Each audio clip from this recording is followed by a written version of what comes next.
Haringhata study সার্কেলে সবাইকে স্বাগত। আমি আর কে দেব।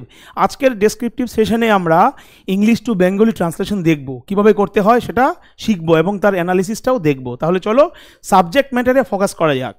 আজকের সাবজেক্ট ম্যাটার হচ্ছে বিশ্বকবি রবীন্দ্রনাথ ঠাকুরকে নিয়ে। তো প্রথমে একটু সাবজেক্ট ম্যাটারটা দেখে নাও, আমি স্ক্রিনটা ছেড়ে দিচ্ছি। কি বলছে? Rabindranath Tagore is one of the greatest poet in the world হওয়া উচিত ছিল, যাকে ইন দ্য ওয়ার্ল্ড। আচ্ছা, he was born in 1861 and died in 1941 at the age of 80। প্রত্যেকে জানি আমরা, নতুন করে কিছু ব্যাখ্যা করার নেই এখানে।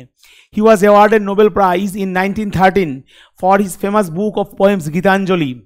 গীতাঞ্জলির জন্য তিনি নোবেল পেয়েছিলেন, and thus glorified our country. He travelled almost all over the world and was honoured everywhere. Love for mankind is the main spirit of his literature, most important line.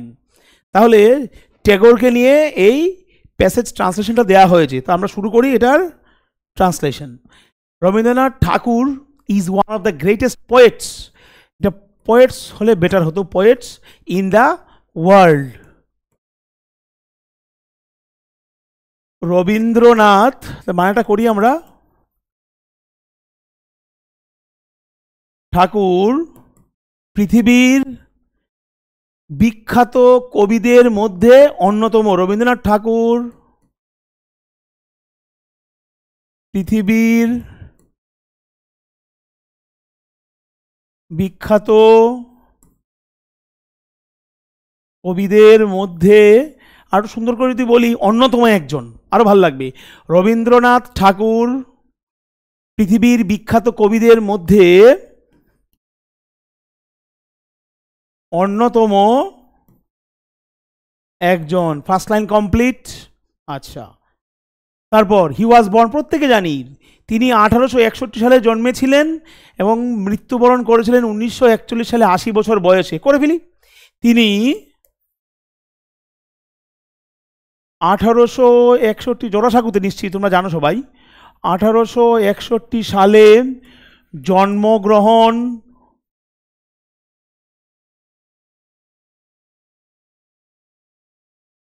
করেছিলেন এবং 1941 সালে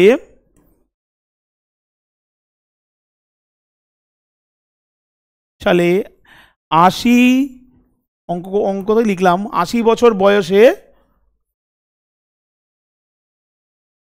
তাহলে তিনি 1861 সালে জন্মগ্রহণ করেছিলেন এবং 1941 সালে 80 বছর বয়সে, এইবার আমরা ফ্ল্যাট বলে দিতে পারি মৃত্যুবরণ করেছিলেন, চলে যাবে। কিন্তু একজন বিখ্যাত লোক নিয়ে বলছি, তো আমাদের ভাষার মধ্যে আরও প্রাঞ্জলতা চাই, আরও মিষ্টতা চাই, আরও কি বলবো, যাতে ক্যাকোফোনিক সাউন্ড না হয় আমাদের ল্যাঙ্গুয়েজে, সেটা মাথায় রাখতে হবে। আফটার অল ট্যাগোরকে নিয়ে আমরা বলছি, তাহলে কি বলবো? 80 বছর বয়সে মৃত্যুবরণ করেছিলেন, ভাল লাগছে না। 80 বছর বয়সে শেষ নিঃশ্বাস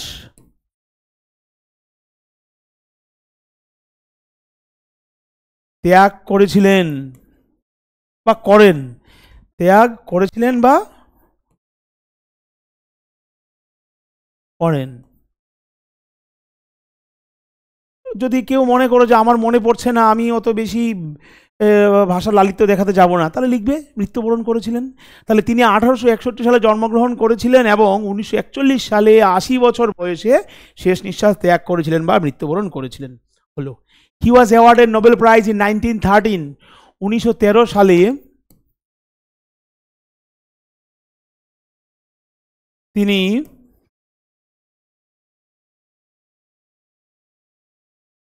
নোবেল পুরস্কারে ভূষিত হন। তাহলে 1913 সালে তিনি নোবেল পুরস্কারে ভূষিত হন কিসের জন্য? তার বিখ্যাত বই গীতাঞ্জলি কাব্যগ্রন্থের জন্য ভূষিত হন। তার বিখ্যাত বই, আর লিখলাম না, কাব্যগ্রন্থ লিখে দিলাম ডাইরেক্ট। তার বিখ্যাত কাব্যগ্রন্থ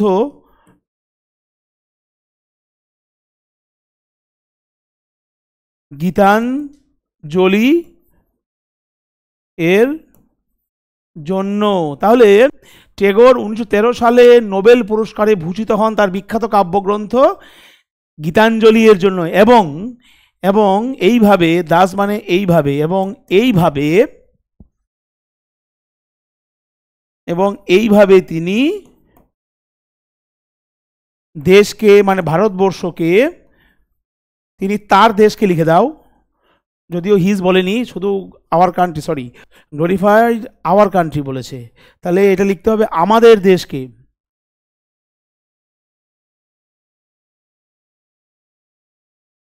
আমাদের দেশকে গ্লোরিফাই মানে গৌরবান্বিত, আমাদের দেশকে গৌরবান্বিত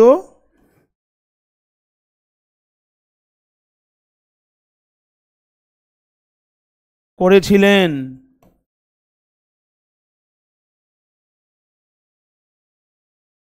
তাহলে 1913 খ্রিস্টাব্দে তিনি নোবেল পুরস্কার লাভ করেন তার গীতাঞ্জলি কাব্যগ্রন্থের জন্য, এবং এইভাবে তিনি তার বা আমাদের দেশকে মানে ভারতবর্ষকে গৌরবান্বিত করেছিলেন। হয়ে গেল।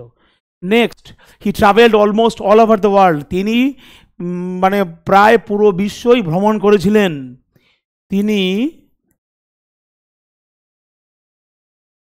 প্রায় পুরো বিশ্ব ভ্রমণ করেছিলেন।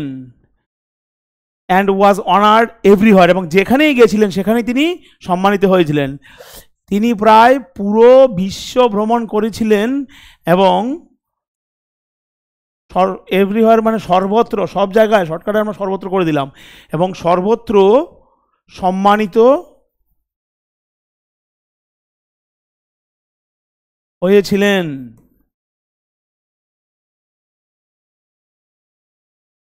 এই প্রসঙ্গে বলবো Albert Einstein, greatest scientist ever, Rabindranath ঠাকুরের সান্নিধ্য লাভ করে গর্ব অনুভব করেছিলেন। তো আইনস্টাইন যার সান্নিধ্য লাভ করে গৌরবান্বিত বা গর্ববোধ করেন, তার মানে ট্যাগোরের ক্যালিবারটা কি এর থেকেই বোঝা যায়। তাহলে কি হবে? He travelled almost all over the world and was honoured everywhere, তিনি প্রায় পুরো বিশ্ব ভ্রমণ করেছিলেন এবং সর্বত্র সম্মানিত হয়েছিলেন। লাভ ফর ম্যানকাইন্ড, এই প্যাসেজের last line, love for mankind is the main spirit of his literature. Love for mankind কি বলতে পারি? মানব প্রেম, মানুষকে ভালোবাসা, মানব প্রেম ছিল তার সাহিত্যের মূল নির্যাস। মানব প্রেম হচ্ছে তার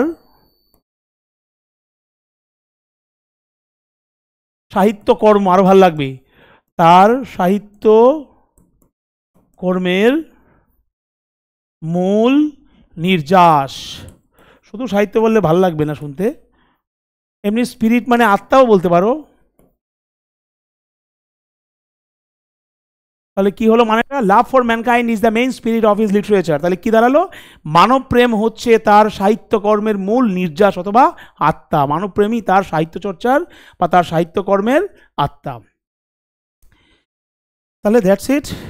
নেক্সট ক্লাসে তোমাদের সাথে নতুন একটা টপিক নিয়ে আবার সাক্ষাৎ হবে, তখন ডিসকাস হবে সব কিছু।